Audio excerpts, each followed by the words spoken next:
निधी व मानवच्या लग्नाला बरेच महिने झाले होते. त्या दोघांचा सुखाचा संसार चालू होता. दोघांचे एकमेकांवर खूप प्रेम होते. मानवला आईवडील नव्हते, त्यामुळे त्याचा सांभाळ त्याच्या आत्यानेच केला होता. मानवने प्रेमविवाह केला होता, पण त्याचे हे लग्न आत्याला मान्य नसते. कारण आत्याची इच्छा अशी असते की तिच्या मुलीसोबत मानवने लग्न करावे. पण मानवचे निधीवर मनापासून प्रेम असते, त्यामुळे तो तिच्याशीच लग्न करण्याचा निर्णय घेतो. दोघेही खूप खुश असतात. लग्न झाल्यानंतर बऱ्याच दिवसांनी निधी माहेरी जाऊन घरी परत आलेली असते. पण जेव्हापासून ती परत आलेली आहे तेव्हापासून तिचे वागणे खूप बदललेले असते.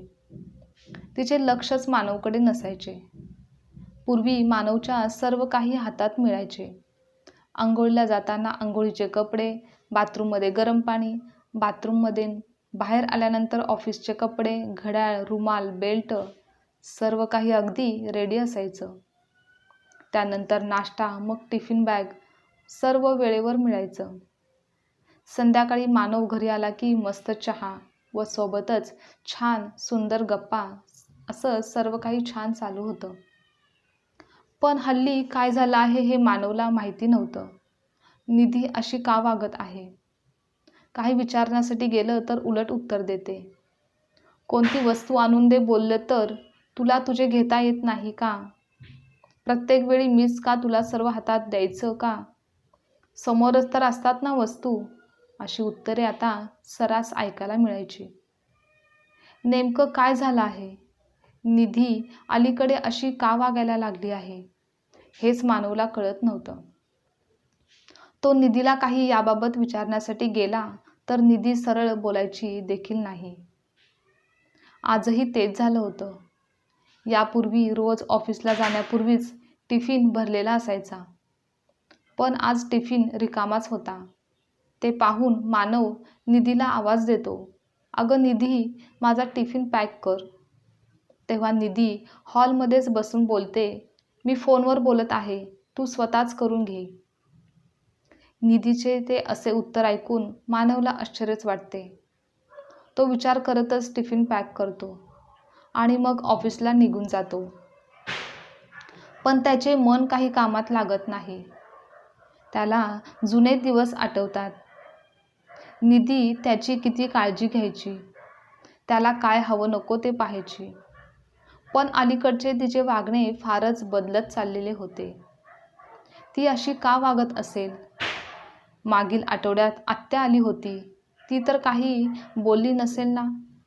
कारण आत्याला माझं लग्न मान्य नव्हतं. मी घेतलेला निर्णय तिला आवडलेला नव्हता.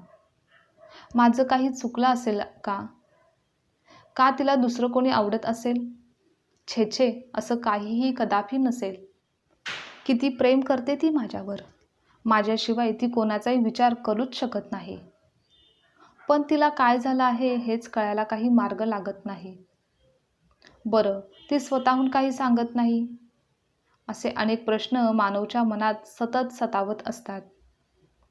दुसऱ्या दिवशी सकाळी पुन्हा तेच झालं. रोजच्या सवयीप्रमाणे तो आजही आंघोळीचे कपडे बाथरूममध्ये घेऊन जाण्यास विसरला. तेव्हा बाथरूममधूनच आवाज देऊ लागला.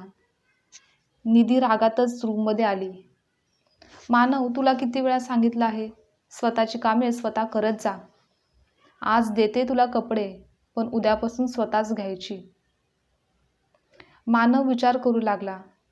लग्न झाल्यापासून तर निधीच मला स्वतःच कपडे देत होती, पण आत्ताच ती अशी का वागते?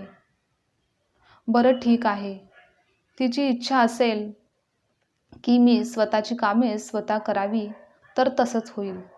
यापुढे माझी कामे मीच करत जाईन, मग तर ती खुश होईल ना? दुसऱ्या दिवशी रविवार होता. मानवने शनिवारीच ठरवलेलं असतं की उद्या निधीला बाहेर फिरायला घेऊन जाईन. पूर्ण दिवस आम्ही एकत्र छान गप्पा मारू, एकमेकांसोबत वेळ घालवू, म्हणजे मग तिचा मूडसुद्धा फ्रेश होईल. त्यानुसार तो रविवारी उठतो आणि निधीला सांगायला जाण्यास जातो. तेव्हा तर निधी आधीच सांगते की मी थोड्या वेळाने माझ्या बहिणीच्या घरी जाणार आहे. तिच्या मुलाचा वाढदिवस आहे, तर थोडी तयारी पण करायची आहे आणि मला संध्याकाळी येण्यास वेळ होईल. मी नाश्ता बनवलेला आहे, तू दुपारचं जेवण बनवून घे. आज सुट्टी आहे, तर तुझे कपड्यांचे कपाटसुद्धा आवरून घे. किचनमध्ये जास्त पसारा करू नकोस.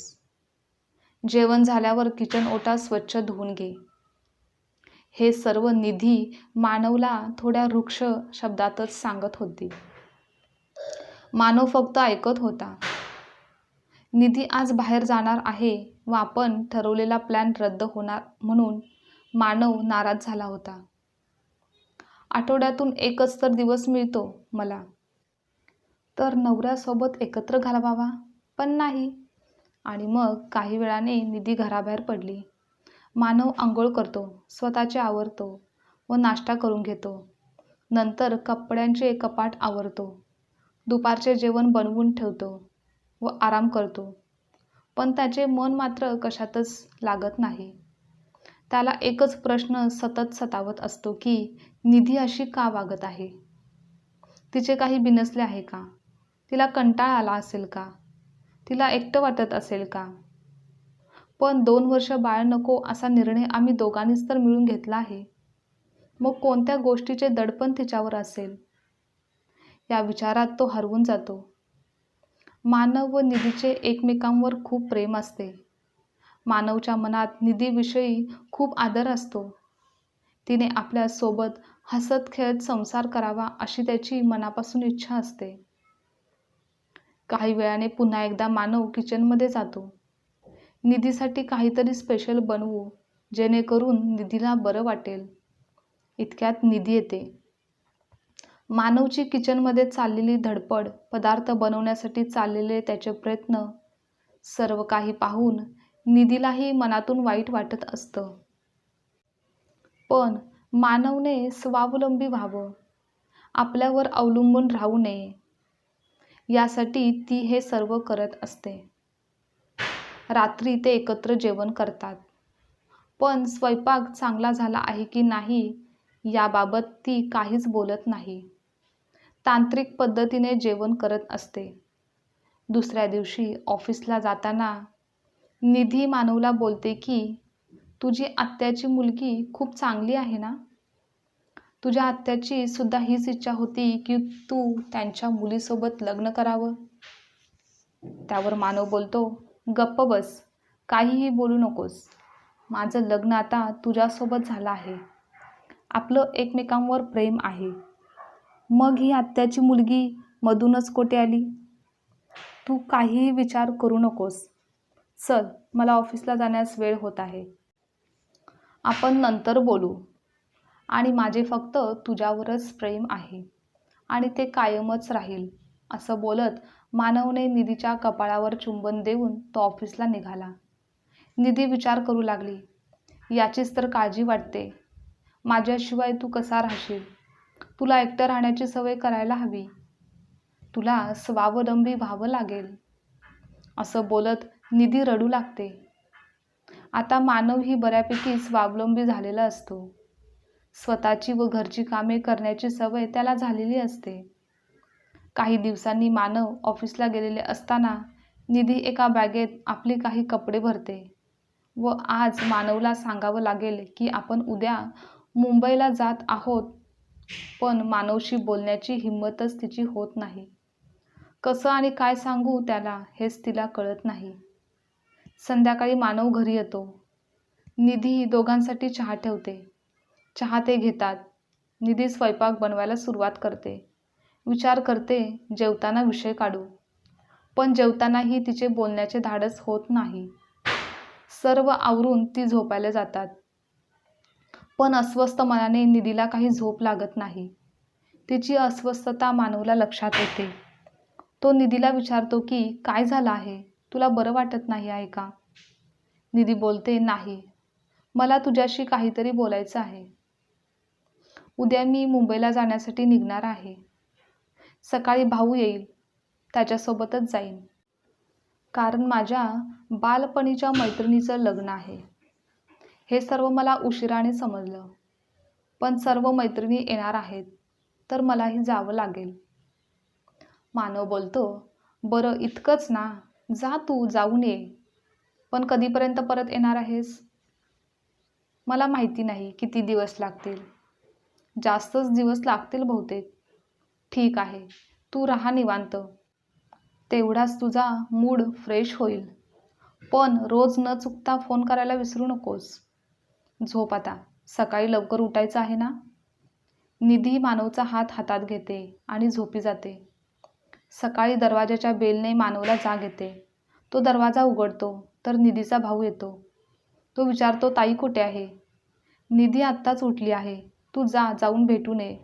मी तोपर्यंत आपल्यासाठी चहा ठेवतो. निधीचा भाऊ रूममध्ये जातो. निधीच्या तब्येतीची चौकशी करतो. तू दाजींना काही सांगितलं का? त्यांना हे सर्व सांगायला हवं. मला खूप भीती वाटत आहे. असे बोलत त्याच्या डोळ्यात पाणी येतं. निधी त्याला शांत करते आणि बोलते, खरंच काही मानवला सांगण्याची तेवढी हिंमतच होत नाही. माहिती नाही त्याला कळल्यावर त्याची अवस्था काय होईल. म्हणून मी गप्प आहे. बरं तू बस, मी पटकन आवरून घेते, मग आपण निघू. नंतर मग सर्व एकत्र चहा घेतात. निधी व तिचा भाऊ जाण्यास निघतात. जाताना निधी मानवला अनेक सूचना देत असते. काळजीपोटी बजावत असते. तेव्हा मानव बोलतो, माझी काळजी करू नकोस, मी सर्व काही मॅनेज करेन. तू आता मला स्वावलंबी बनवलेलं आहेस ना. तू लग्न मस्त एन्जॉय कर, मी माझी काळजी घेईन. तेव्हा निधी मानवला मिठी मारते. स्वतःला सांभाळ, मी निघते. बोलत त्याच्या हातातून हात सोडताना तिला जणू काही आपलं सर्वस्व आपण सोडून जात आहे असं वाटतं. आणि मग ती जड अंतकरणाने मानवचा निरोप घेते आणि थेट भावाला घेऊन मुंबईच्या दिशेने रवान होते. 1 आठवडा असाच निघून जातो. शनिवार रविवार 2 दिवस सुट्टी असल्याने मानव निधीला भेटायला जाण्यासाठी तयार होतो. निधीला छान सरप्राईज देता येईल असं बोलत तो मुंबईला पोहोचतो. निधीच्या भावाला फोन करून स्टेशनवर बोलावून घेतो. भाऊ काही वेळाने येतो आणि दोघेही टॅक्सीत बसून जायला निघतात. काही वेळाने एका दवाखान्याबाहेर टॅक्सी थांबते. मानवला तर काहीच कळत नाही की आपण येथे का आलो आहोत. निधीचा भाऊ मानवला दवाखान्याच्या एका रूममध्ये घेऊन जातो, तर तेथे निधी बेडवर झोपलेली असते. निधीचा भाऊ बोलतो, ताई मला माफ कर, मी दाजींना अजून त्रासात पाहू शकत नाही. मी त्यांना सर्व काही आत्ताच सांगितलेलं आहे. मानवला पाहून निधीसुद्धा समाधानी होते. मानव पटकन तिच्याजवळ जातो. तू मला काहीच का सांगितलं नाहीस? तुला इतका त्रास होत होता, तुला दवाखान्यात दाखल करण्याची, उपचार घेण्याची गरज होती आणि तू मला कोणत्याच गोष्टीची कल्पना दिली नाहीस. मी तुला काहीच होऊ देणार नाही. तुझ्याशिवाय मी जगू शकत नाही. इतक्यात डॉक्टर येतात. मानव त्यांच्याशी बोलतो तर डॉक्टर सांगतात की आम्ही 4 महिन्यापूर्वीच यांना या आजाराची कल्पना दिली होती. त्यांना कॅन्सर झाला आहे व त्यांना पुढील उपचारासाठी ॲडमिट व्हावं लागेल. पण त्यांनी येथे येण्यास खूपच वेळ केला आहे. डॉक्टर असं बोलू नका. तिच्यावर योग्य ते सर्व उपचार करा आणि तुम्हाला जमत नसेल तर मी आत्ताच मोठ्या शहराच्या चांगल्या दवाखान्यात जाण्याची सोय करतो. मानव निधीकडे पाहून बोलतो, काळजी करू नकोस, मी तुला काहीही होऊ देणार नाही. मानव धडपड करत रूमबाहेर येतो. त्याला खूप रडायला येत असतं, पण तो स्वतःला सावरतो आणि इकडे तिकडे सर्वांना फोन करून जाण्याची व्यवस्था करतो आणि पुढच्या काही तासातच तो निधीला घेऊन मोठ्या शहरात रवान होतो. आजची कथा तुम्हाला आवडल्यास लाईक, शेअर, कमेंट करा आणि चॅनलवर नवीन असाल तर चॅनलला सबस्क्राईबसुद्धा नक्की करा.